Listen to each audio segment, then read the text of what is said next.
మన ప్రభువును రక్షకుడైన యేసుక్రీస్తు నామములో మీ అందరికీ హృదయపూర్వక వందనాలు. నా హైందవ సహోదరులు కూడా నా హృదయపూర్వక నమస్కారాలు.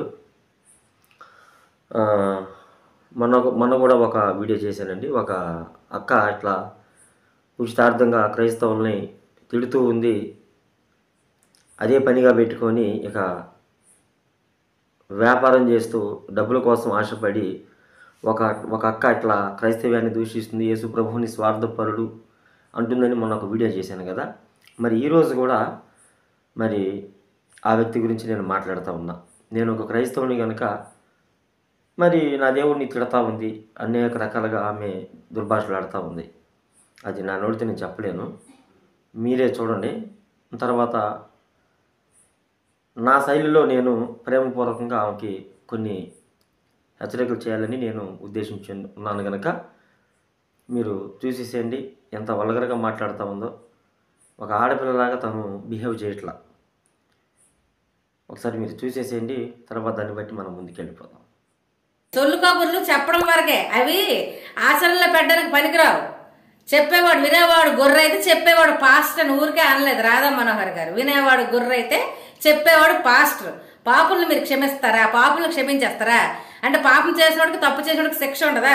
వెధపోలను మీరు చేసుకోమని ఎంకరేజ్ చేస్తారా? మీరు ఎన్ని వెధపోలను చేసుకోండి, మీ ఇష్ట సమాజాన్ని పాడు చేయండి అని చెప్పేసి మీరు ఎంకరేజ్ చేస్తారా? సత్తనా కొడకల్లారా, పాస్టర్ లంజా కొడకల్లారా, పాపులను క్షమించమాడమంటారా? లంజా కొడకల్లారా.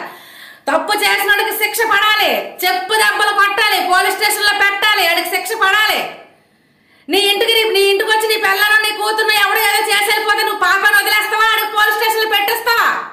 చెత్త లంజా కొడకల్లారా. పాపులను క్షమిస్తారా? తప్పు చేయమని ఇంకా ఎంకరేజ్ చేస్తారా సమాజాన్ని? తప్పులు చేసుకోండి, మీకు నచ్చినట్టు చేసుకోండి. పాపుడు ఏసున్నాడు ఒకడు, ఆడొక పైమానుడు ఉన్నాడు, క్షమించేస్తారని మీరు అంటారా? పాపులు తప్పులు చేసిన క్షమిస్తారా? అంటే తప్పులు చేయండి, మీ ఇష్టసరం చేసేయండి. సో చూసేస్తారు కదా. ఓకే, ఇప్పుడు పాపం చేసుకోమని మీరు ప్రోత్సాహపరుస్తున్నారా? పాపులను శిక్షించాలి కదా, మీరు పాపుల్ని క్షమించేస్తారా? ఆ యేసు అనేవాడు ఎలా క్షమిస్తాడు? పాస్టర్ కొడకలారా అని దానికి ముందు కూడా ఒక ఎల్లనే భాష ఉపయోగించి మరి తను వల్గర్గా మాట్లాడటం జరిగింది. ఇప్పుడు నాకు అనిపించింది ఈ సదరు వ్యక్తి మరి తనది శ్రీకాకుళం అని నేను విన్నానండి. శ్రీకాకుళం సంథింగ్ ఏదో డిస్టిక్ చెప్పారు.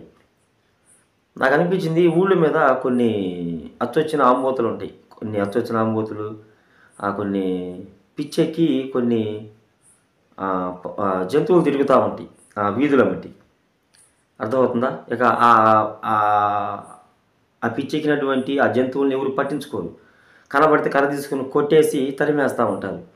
నాకు ఈ అక్కను చూస్తుంటే నాకు అదే అనిపించింది. కొంపతీసి పిచ్చేమన్నా పట్టిందా, లేకపోతే ఇంకేదన్నా వ్యాధి ఏమైనా ఉందా అనిపించింది నాకు. ఎందుకంటే ఏ రకంగా తిట్టిందో మీరే చూశారు.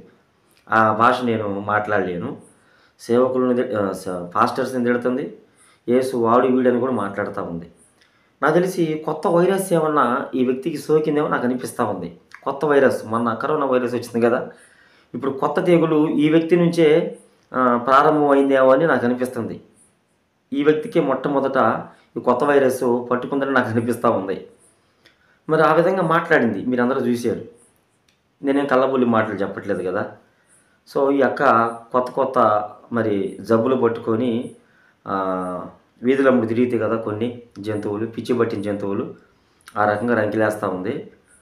ఇంట్లో వాళ్ళు కూడా ఈమెని వదిలేసినట్టుగా ఉన్నారు. ఇక ఈమెకి జబ్బు వచ్చింది, ఈమెకి వ్యాధి వచ్చింది, మరి వామ్మో క్రైస్తవులను తెగదిడుతుంది, వాళ్ళు ఏం చేశారని మరి ఈమె తెగదిట్టేస్తుంది, రేపొద్దున మనకు కూడా ప్రమాదం ఈ వ్యక్తి నుంచి అని చెప్పేసి వాళ్ళు కూడా వదిలేశారండి. ఎందుకంటే ఈమెకి కొత్త వైరస్ వచ్చింది కదా, కొత్త జబ్బు వచ్చింది కదా, అందుకనే ఆ రకంగా తిడతా ఉంది. మతి స్థిమితం కోల్పోయిందంటే నాకు తెలిసి. అక్క నువ్వు ఎర్రగడ్డ హాస్పిటల్కి వెళ్ళి చూయించుకుంటే మంచిదక్క. ఇబ్బంది అనేది ఇప్పుడు టెక్నాలజీ కాలంలో కొత్త వైరస్లకు కూడా ఇట్టే మందు కనిపెట్టేటువంటి శాస్త్రవేత్తలు డాక్టర్లు ఉన్నారులే. నా మాటిని ఒక తమ్ముడుగా నేను నీకు సలహా ఇస్తున్నా. నా మాటిని వెళ్ళాక కొంచెం మెంటల్ పరిస్థితి, నీకు ఆ మెంటల్ కండిషన్ బాగోలేదు అనిపిస్తుంది. సరేనాక నేను మరి ఇప్పుడు నువ్వు ఒక మాట అన్నావు, నేను వాడికి సమాధానం చెప్తా. భారతీయ క్రైస్తవుడుగా నా బాధ్యత, నా భారం అది. యేసు ప్రభువుని వాడు వీడు అన్నావు. ఇప్పుడు నేను మీ దేవీ దేవతల్ని అది ఇది వాడు అని అనొచ్చు. మీకంటే మేము బూతుల్లో వ్యంగ్యపు మాటల్లో ఎగతాళి చేసే విషయంలో మీకంటే మేము పట్టాలు పొందాం. ఒకప్పుడు ఆ జీవం లేని వారిని మేము పూజించి ఇటు వచ్చాం. జీవం కలిగిన వాడు యేసు ప్రభు అని. వాళ్ళు అరిషిటి వర్గాలకు బానిసలు అయ్యారు. ఆ దేవి దేవతలు, ఆ దేవుళ్ళు కూడా మనలాంటి మనుషులు అనిపించింది. నేను యేసు ప్రభువును కూడా వెంబడిస్తూ ఉన్నా. ఈయన నిత్యము పరిశుద్ధుడు కాబట్టి. సరే, నీ విజ్ఞతకి వదిలేస్తున్నా. మేమేమి మీ దేవి దేవతల్ని నువ్వు నోరు పడేసుకున్నట్టు అర్థమవుతుందా? మేము అట్లా నోరు పడేసుకునే వ్యక్తులు కాదులే. నీ విజ్ఞతకి వదిలేస్తున్నాను. మరి ఆ కింద కామెంట్లు పెట్టేవాళ్ళు కూడా నువ్వు సూపర్ అక్క, అదక్క, ఇదక్క, బల్లెపాడు అప్పుడు అసలు మామూలు తోపుతున్నావు అక్క అని వాళ్ళ తెలిసి ఆ కామెంట్లు పెట్టేవాళ్ళు కూడా మెంటల్ కండిషన్ బాగోల. వీళ్ళందరినీ ఎర్రగడ్డలకి హాస్పిటల్కి చేర్చాలనేది నా అభిప్రాయం. ప్రార్థన చేయండి వీళ్ళ కోసం. వీళ్ళకి బాగా కొత్త వరేసి సోకినట్టుగా ఉంది. సరే, నేను తిట్టదలుచుకోండి నీ దేవుళ్ళని. ఎందుకంటే వాళ్ళు దేవుళ్ళు కాదు పాపం. వాళ్ళు మంచివాళ్ళు, మనుషులు, మనకంటే మంచివాళ్ళు, మేధావులు. సో మీరు వాళ్ళని తీసుకొచ్చి మీరు దేవుళ్ళుగా దేవతలుగా చేశారు. సరే, అది వేరే విషయం. ఇప్పుడు తర్వాత మేము పాపాన్ని ప్రోత్సాహపరుస్తున్నామా? నిరూపించు. బైబిల్ పాపాన్ని ప్రోత్సాహపరుస్తుందా? నిరూపించు. బైబిల్ గ్రంథంలో తనను నమ్మినటువంటి భక్తులు, విశ్వాసులు కూడా ఒక్కొక్క ఘట్టంలో స్త్రీలతో మళ్ళా వేరే వాళ్ళతో పాపం చేసినప్పుడు కూడా దాన్ని నా దేవుడు కప్పిపెట్టల. ఉదాహరణకి బత్షెబతో దావీదు పాపం చేశాడు, ఊరియాను చంపించాడు. దాన్ని దేవుడు సమర్థించలా. జీవితాంతము తన కొడుకైనటువంటి ఆ వ్యక్తితో జీవితాంతము దావీదుని తరుముతూనే ఉన్నాడు. ఒక శిక్ష వేశాడు. మీ దేవుడిలాగా మా దేవుడు కప్పిపెట్టేవాడు కాదు పాపాలని. ఎస్, బైబిల్ గ్రంథంలో రాయించి పెట్టాడు. వీళ్ళు అలా ఉన్నారు, భవిష్యత్తు మీరు అలా ఉండొద్దు, వీళ్ళు అలా చేశారు, వీళ్ళు అలా శిక్ష పొందారు, నేను తగిన శిక్ష వేశాను అని చెప్పేసి ఆ పాపాన్ని కప్పిపెట్టల. ఆ పాపాన్ని బట్టబయలు చేశాడు. మీరు జాగ్రత్త అని చెప్పి చెబుతున్నాడు. నేను ఇప్పుడు చెబుతున్నా, పాపాలు మేము కాదు క్షమించేది. నువ్వు పాపిని, నేను పాపిని, అందరూ ఘోరమైన పాపులే. పాపములను క్షమించేది నేను నమ్ముతున్నటువంటి నా దేవుడు నజరేయుడు యేసు ప్రభు.